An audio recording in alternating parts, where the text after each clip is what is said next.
Hello everyone, I'm Minas from Cabramatta High School and this is my research about the Big Bang Theory. Big Bang Theory. Well, in the first place, we don't know that the Big Bang happened because it's a theory after all.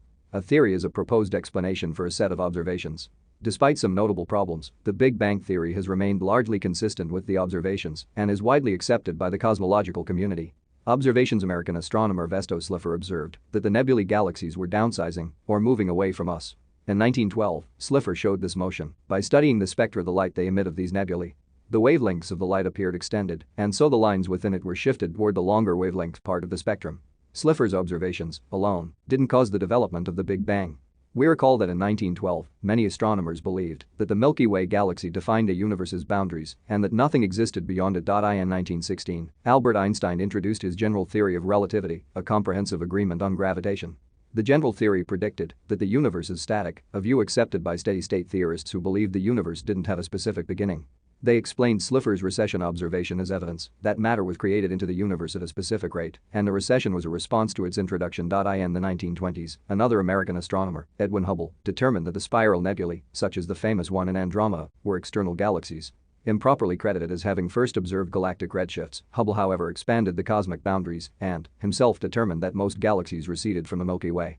He also established the Hubble law, in which a galaxy's recession velocity increased with increasing distance. Meanwhile, Russian mathematician Alexander Friedmann derived the Friedmann equations from Einstein's general relativity and in so doing predicted that the universe had to be expanding, in contrast to Einstein's static universe model.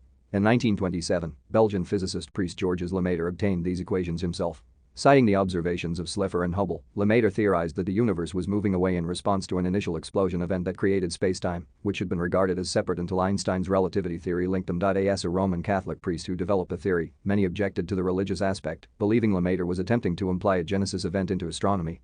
In the following decades, two primary theories were adopted, the steady-state theory and the Big Bang theory.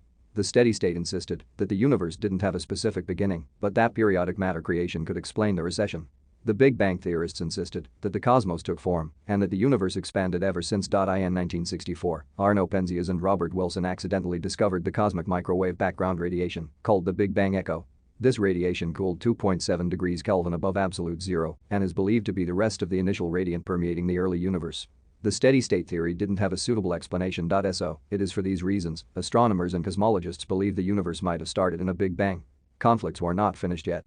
There is a lot of evidence that conflict with this theory. Some of them are: the Big Bang violates the first law of thermodynamics, which states that matter cannot be created or destroyed. Some critics say that the formation of stars and galaxies violates the second law of thermodynamics, which states that systems of change become less organized over time. Some astrophysicists and cosmologists argue that scientists have misinterpreted evidence like the redshift of celestial bodies and the cosmic microwave background radiation. The early inflationary period of the Big Bang appears to violate the rule that nothing can travel faster than the speed of light. If you didn't know, when the explosion occurred, the expansion was much faster than the speed of light. Some say that at the start of the Big Bang, the theory of relativity didn't apply. As a result, there was no issue with traveling faster than the speed of light. Another related response is that space itself can expand faster than the speed of light as space falls outside the domain of the theory of gravity. Other theories have been proposed, such as the M-brane theory, which states that the Big Bang occurred after the collision of hyperdimensional M-branes. Therefore, the Big Bang theory might well be modified or dispensed with entirely, depending on what future generations of astronomers observe. Thanks everyone for your time watching this video. This was my research about the Big Bang and I hope you learned anything from it.